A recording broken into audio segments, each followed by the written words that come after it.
Here's the big challenge of life. You can have more than you've got because you can become more than you are. That's the challenge. And of course the other side of the coin reads, unless you change how you are, you'll always have what you got. I have found in my experience that income does not far exceed personal development. Now sometimes income takes a lucky jump, but sure enough, unless you grow out where it is, it'll usually come back where you are. Life has strange ways. If somebody hands you $1 million, best you become a millionaire quickly, so you get to keep the money. Otherwise, sure enough, it'll disappear. Somebody once said, if you took all the money in the world, divided it up equally among everybody, it would soon all be back in the same pockets. Incredible. Success is something you attract, not something you pursue. Success is looking for a good place to stay. So instead of going after it, you work on yourself. Personal development. See, the major question to ask on the job is not what are you getting. The major question to ask on the job is what are you becoming? See, the big question is not what am I getting paid here. The big question is what am I becoming here? Because true happiness is not contained in what you get. Happiness is contained in what you become. So that's our major subject for tonight, personal development. Of all the assignments Mr. Schoaf gave me at age 25, this was probably the most difficult. In fact, I'm still working on this one. I think it's an unending challenge to see what you can become. The next subject is called Basic Laws. And it's good to study the basics. And I call these basics primarily because they come from the Bible. Now, I'm not a theologian or a minister, and that'll be apparent. But Mr. Schoaf taught me that the Bible was a good textbook for ideas and stories and success equations, how to live the better life. I found out that was true. He also taught me that the Bible is as practical as it is spiritual, and I found out that's true. If you look at your bank account and your income and you're not happy, there are several places in the Bible to check to see what the heck's wrong so you can make the changes. And we're going to cover some of those tonight, called basics. Okay.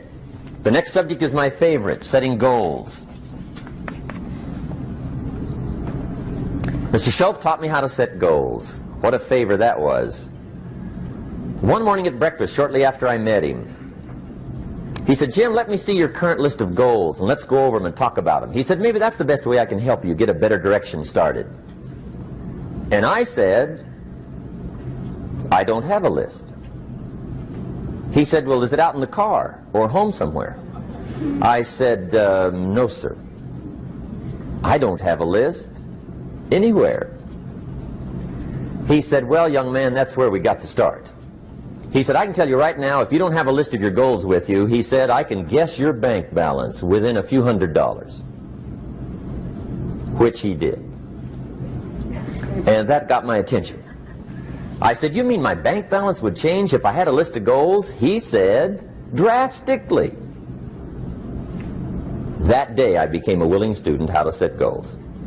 And sure enough, learning how to set goals changed my life. And I often wondered why no one had ever taught me how to set goals up until age 25. I went to high school, but if they offered it, I missed it.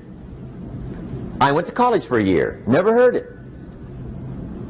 I worked for Sears. Really. And to my knowledge, Sears never taught it. Right? How to set goals. So here I am, age 25, married, my family's starting, I've been to college, I'm working, and I still don't know how to set goals. But fortunately, when I was 25, I met the man who taught me how, and it revolutionized my whole life. Economically, socially, personally, it's incredible. So I want to share with you tonight what Mr. Schoaf shared with me, how to set goals. It can be a life changer. Okay. The next subject is the negative part of the seminar. Life is part negative, so we got to talk about the negative. And this subject is called diseases of attitude. Diseases of attitude. There's a lot of things that can wreck your chances to do well. We live in a rather dangerous world, so you got to be not only wise, you got to be careful. Now, attitude diseases are just as bad as physical diseases, right? High blood pressure, heart trouble. I mean, a lot of things will ace your chances to do well. So you've got to be careful. And attitude diseases are deadly. I mean, they'll destroy all the good things you start. Okay? So we'll go through those attitude diseases, how to spot them, how to look for them, what they are, and the cure. And I'm a pro on these because I've had them all, so I can give you excellent advice on these. Now, the last subject we're going to consider tonight is called the day that turns your life around. The day that turns your life around. And under this subject, we're going to talk about the emotions that can change your life. Human beings are emotional creatures, and emotions are powerful for life change. Now, of course, emotions are so powerful they can go either way on you. Emotions can either build or destroy. So you really have to employ emotions properly. We call civilization the intelligent management of human emotions. If you can intelligently apply your emotions in the right direction, no telling what can happen. Could turn your life around one day would be sufficient. So we'll talk about those. Okay. Now that's a lot to cover in one evening, but we'll keep at it here and see if we can't get it all done. I'd like to have you now jot down the theme of the seminar. Every seminar should have a theme, I guess. We've got one. It's on some of our literature if you happen to notice it, but if you didn't, for your notes, here it is. The theme of the seminar goes like this: the major key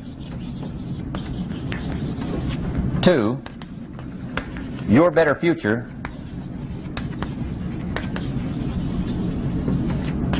is you. That's the theme of our seminar tonight. The major key to your better future is you. And I'd like to have you underline two words just to give it some added punch. Underline the word major and the word you, so that it reads, the major key to your better future is you. Now, my first suggestion is transfer this to a card or something where you can put it up, where you can see it every day. Preferably put it up where you can see it at the beginning of the day, before you go off to put the day together. This is a good phrase just to glance at, to keep in mind as you're putting the day together. It's called the silent seminar.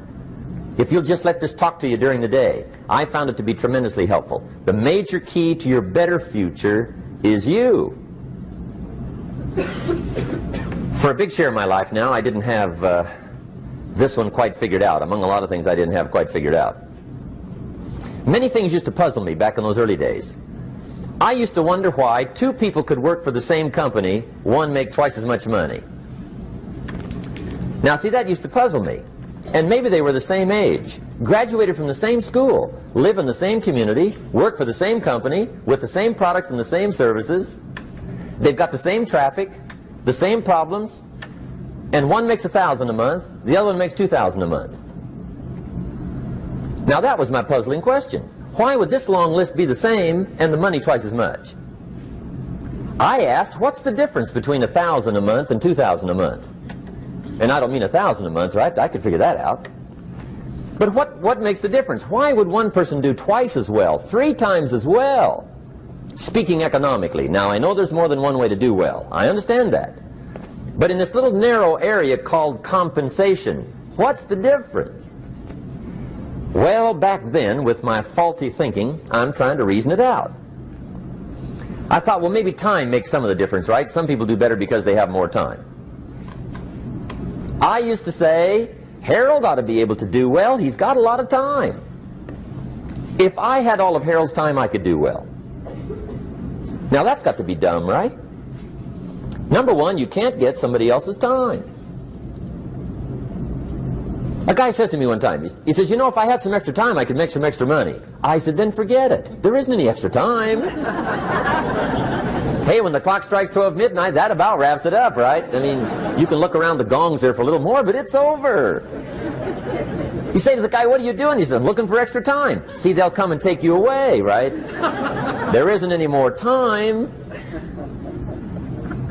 Now, if you can't get more time, which you can't, what could you get more of that would make a difference in economic results? And here's the key word.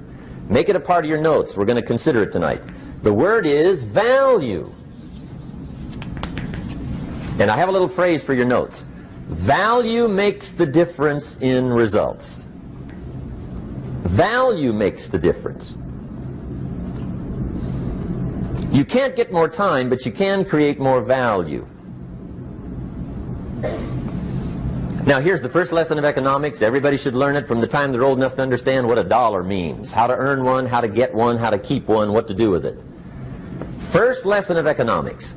We primarily get paid for value. That's lesson one. Bringing value to the marketplace, that's how you get paid. You don't get paid for the time. I know it takes time to bring value to the marketplace, but you get paid for the value, not the time. Now, since that's true, here's one of the key questions of the evening. Is it possible to become twice as valuable at the marketplace and make twice as much money in the same time? Could you become 3 times as valuable? Make 3 times as much money in the same time? Is that possible? The answer is yes, if. And it's always if, right? Life is known as the big if. Harry Truman once said, life is iffy. How true.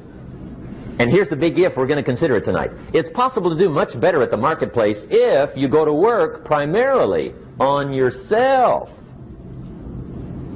And that's the theme of our seminar tonight. Learning to work primarily on yourself. People have asked me for the last 24 years, how do you develop an above-average income? And the answer is, become an above-average person. Develop an above-average handshake.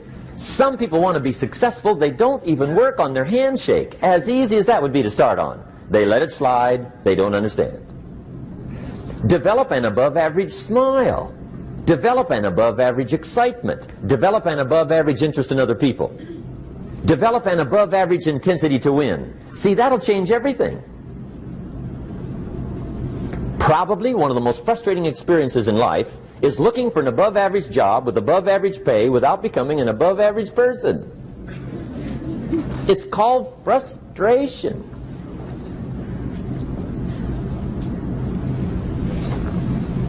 And Mr. Schoaf gave me probably the greatest clue he gave me when I first met him.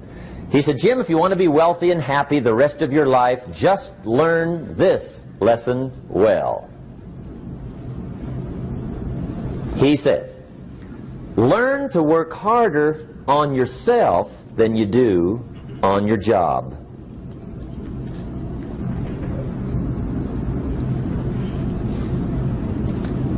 Then Mr. Schoaf gave me probably one of the most important clues among so many things he taught me, but this was in those early days. Mr. Schoaf was very kind, but he was also very abrupt. And he had these interesting questions to ask. I'm giving him a little rundown one day on how things hadn't worked out for me. He said, Mr. Rohn, I've got the answer for you if you will listen carefully. And listen carefully I did that day and for the next 5 years. If somebody's wealthy and happy, you gotta listen.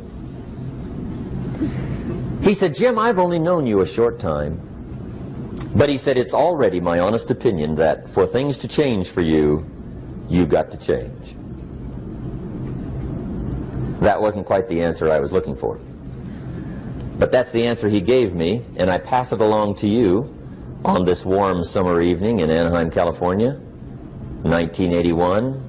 For things to change for you, you've got to change. Otherwise, it isn't going to change. Before I met Mr. Schoaf, I used to say, I sure hope things will change. Right? That seemed to be my only hope. If it isn't going to change, I'm in serious trouble. And then I discovered it isn't going to change, so I'm in serious trouble.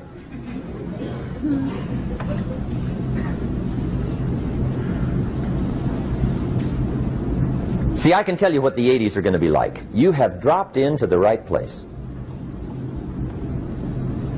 I did a seminar one time for Standard Oil executives and management in Honolulu.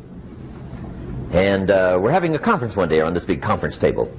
And one of them said to me, Mr. Rohn, you know some fairly important people halfway around the world. What do you think the 80s are going to be like? I said, gentlemen, I do know the right people. I can tell you. So they all listened very carefully.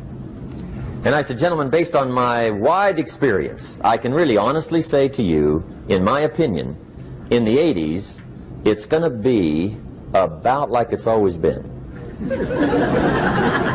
Aren't you glad you came? That's inside. I don't pass that around just everywhere. Now, of course, I said that to make a point, but I also said it because it's accurate. It's going to be about like it's always been.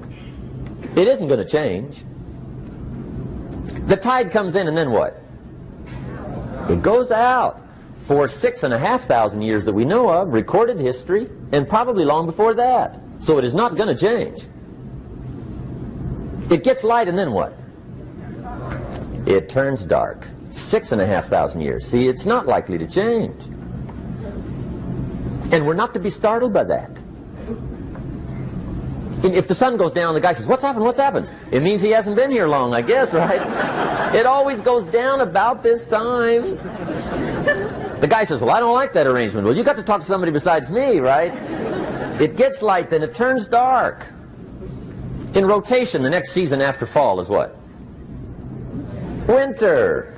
Pray tell, how often does winter follow fall? Every year regularly for the last 6,500 that we know of. See, it is not going to change.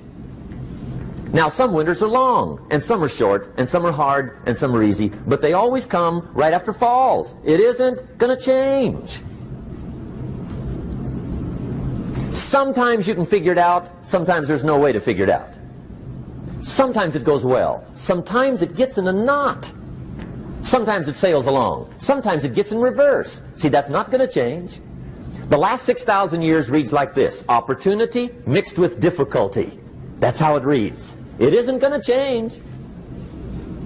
The man says, well, if it isn't going to change, how will my life ever change? Answer, when you change. And whether I'm talking to high school kids or business executives, my message is always the same. And it goes like this: the only way it gets better for you is when you get better.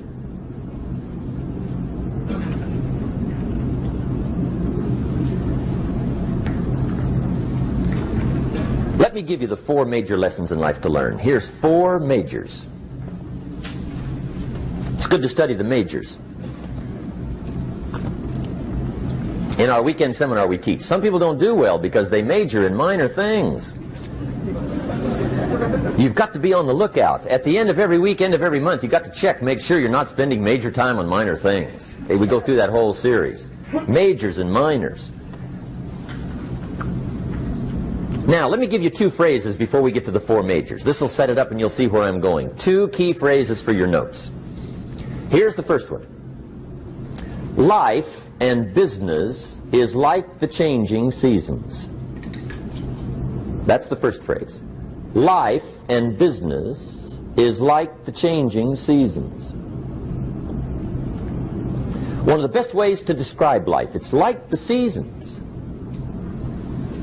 Frank Sinatra sings, life is like the seasons. Now here's the second phrase. Very important.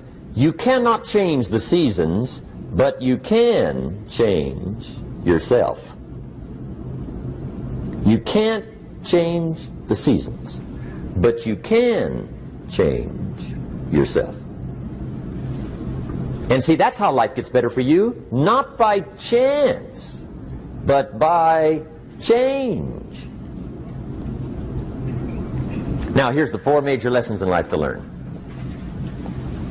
I've got my first book finished. Came out a couple of weeks ago. This is in it. The 4 major lessons in life to learn. Here they are. Number 1, learn how to handle the winters. That's lesson 1. They come right after falls with regularity. Some are long and some are short and some are hard and some are easy, but they keep coming. You must learn to handle the nights. They come right after days. You must learn to handle difficulty. It comes right after opportunity. You must learn to handle recessions. They always follow progressions. For the last 6,000. See, it isn't going to change. The lesson you must learn is how to handle it. And there's all kinds of winters, right? The winter when you can't figure it out. The winter when it all goes smash. The winter when it turns belly up. The winter when it won't work, when you've run out of money and you've got a broken heart. See, those are winter times. There's all kinds. Economic winters, social winters, personal winters. When your heart is smashed in 1,000 pieces and the nights are unusually long, your prayers seem to go no higher than your head. It's wintertime. Barbara Streisand sings, "It used to be so natural to talk about forever, but used to be's don't count anymore. They just lay on the floor till we sweep them away. You don't sing me love songs, and you don't say you need me, and you don't bring me flowers anymore." A song of winter. But see, the disappointments come. Those are normal. That's part of life. But the question is, how do you handle it? How do you handle the coming winters and the disappointments and the downtimes? Well, you can't get rid of January by tearing it off the calendar. But here's what you can do. You can get stronger, you can get wiser, and you can get better. The winters won't change, but you can. And that's how life changes for you. See, before I understood, when it was winter, I used to wish it was summer. I didn't understand. When it was hard, I used to wish it was easy. I didn't know. And then Mr. Schoaf gave me a part of his very unique philosophy when he said, "Don't wish it was easier, wish you were better." See, that triggered my whole life change. Don't wish for less problems, wish for more skills. Don't wish for less challenge, wish for more wisdom. That's the key. So that's lesson one, learn how to handle the winters. Here's lesson two, learn how to take advantage of the spring. That's the second one. Spring is called opportunity. And spring follows winter. What a great place for it. If you were going to put it somewhere, that'd be the place to put it, right after winter. And pray tell, how often does spring follow winter? Every year with regularity, 6,000. You can almost count on it. See, opportunity always comes. Days follow nights. Isn't that terrific? Opportunity follows difficulty. But here's what you must learn to do. Underline these two words in that key phrase. Take advantage. Underline those two. You must learn to take advantage of the spring. See, just because spring rolls around is no sign you're going to look good come fall. You got to do something with it. In fact, you have to get good at one of two things in life. Planting in the spring or begging in the fall. Or get somebody to do it for you. See, those are about the only alternatives. Now here's what else you must do. Take advantage of the springs quickly, because there's only a few. Just a handful of springs have been handed to each of us. They don't come forever. Life is fairly brief. So you got to read every book you can get your hands on what to do with your springs while they're here. And take advantage, they soon run out. The Beatles wrote, "Life is so short." And for John Lennon, it was extra short. But life is brief. Elton John sings, "She lived her life like a candle in the wind." It's brief. So whatever you're going to do with your life, you got to get at it. Don't just let the springs pass. Here's the third major lesson in life to learn. Learn how to protect your crops all summer. You got to take care of what you start. Sure enough, as soon as you've planted your garden in the spring, the busy bugs and the noxious weeds are out to take it. And here's the next bit of truth. They will take it unless you prevent it. And that's the third major skill to learn. You've got to learn to prevent the intruder from taking all the good you start. It's one of the challenges. Here's two key phrases under number 3. First one, all good will be attacked on this planet. Maybe not the next one we get to, but on this one, all good will be attacked. Every garden will be invaded. Not to think so is naive. And here's the second phrase. All values must be defended. Political values, social values, community values, family values, marriage values, friendship values, business values. Every garden must be tended all summer. Third major lesson. Now here's number 4. Fourth major lesson in life to learn. Learn how to reap in the fall without complaint. Learn to reap come harvest time without complaint. Take full responsibility for what happens to you. It's one of the highest forms of human maturity, accepting full responsibility. It's the day you know you've passed from childhood to adulthood, the day you accept full responsibility. And another note, learn to reap in the fall without apology. Without apology if you do well, and without complaint if you don't. That's maturity. I used to have that long list of reasons why I wasn't doing well. To explain. You've got to explain, right? Otherwise you're going to look bad. I used to have this funny list called Reasons for Not Looking Good.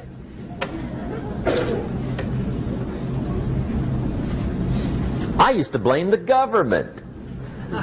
I mean, you can believe that or not. It was at the top of my list. I had a lecture second to none. The government. That was on my list. I used to blame taxes. Look what you got left after they take everything. And they expect you to do well. That was on my list there. Prices, that one's easy, right? You walk into the supermarket with $20, come out with a little half bag. So I had that on my list. I used to blame the weather. I blamed the traffic. I used to blame my car. I blamed the manufacturers. I used to blame the company. I blamed company policy. I used to blame the training program. I blame my negative relatives. They were always putting me down. I blame my cynical neighbors. They're just selfish, looking out for themselves. Won't loan you money? They were on my list.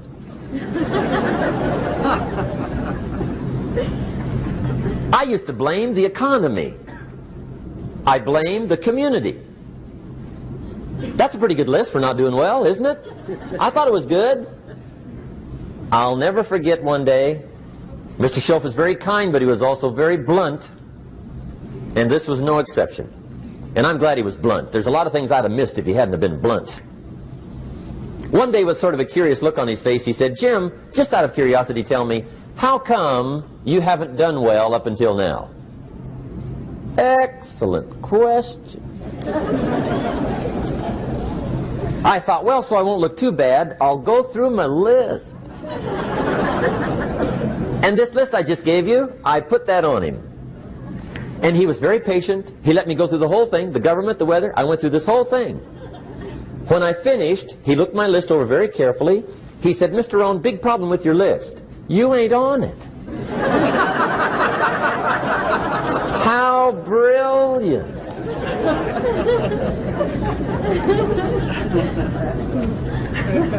When I went to work for him a few months later, I learned very quickly to tear up my list, reasons for not doing well, and I threw it away.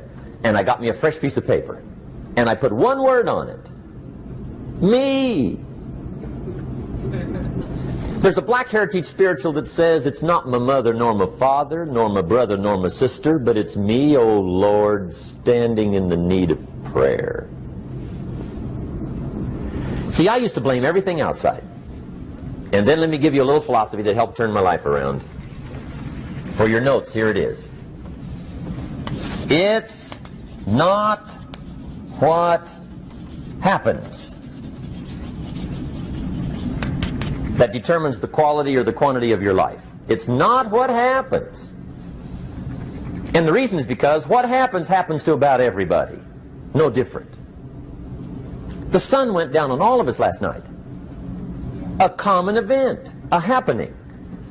And I found out that the same things can happen to two different people. One gets rich and one stays poor. Why is that? It's because it's not what happens, but rather it's what you do that changes everything. So that's a key phrase. It's not what happens, it's what you do.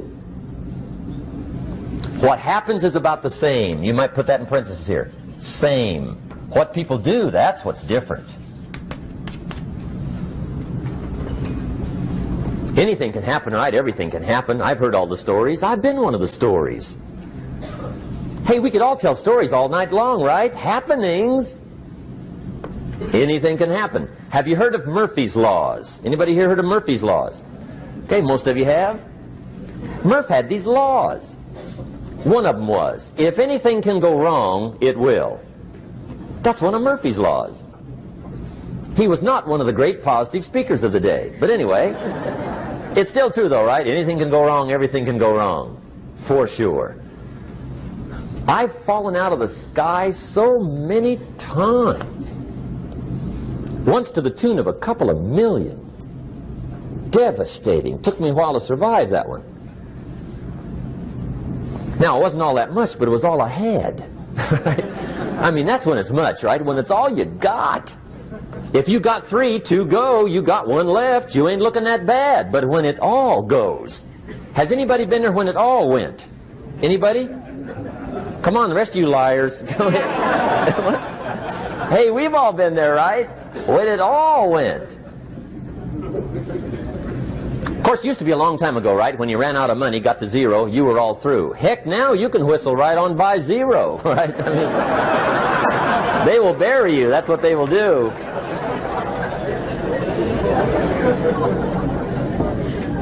But see, those are the happenings, right? Everything can happen. Anything can happen.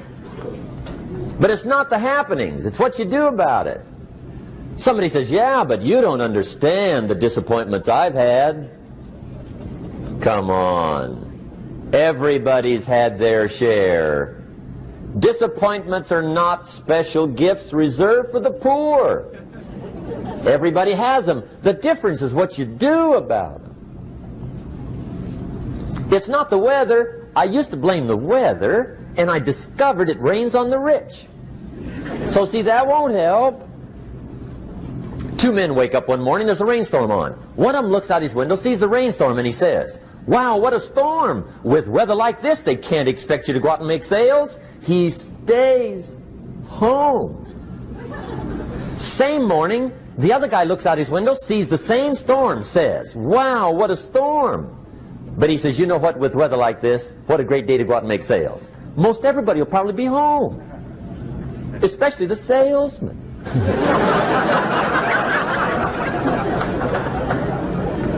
See, that's the difference in how your life works out. It's not what happens, it's what you do. So here's one of the key questions of the evening. Starting tomorrow, what are you going to do that'll make a change in your life's direction? Good question. What are you going to do starting tomorrow that'll make a difference?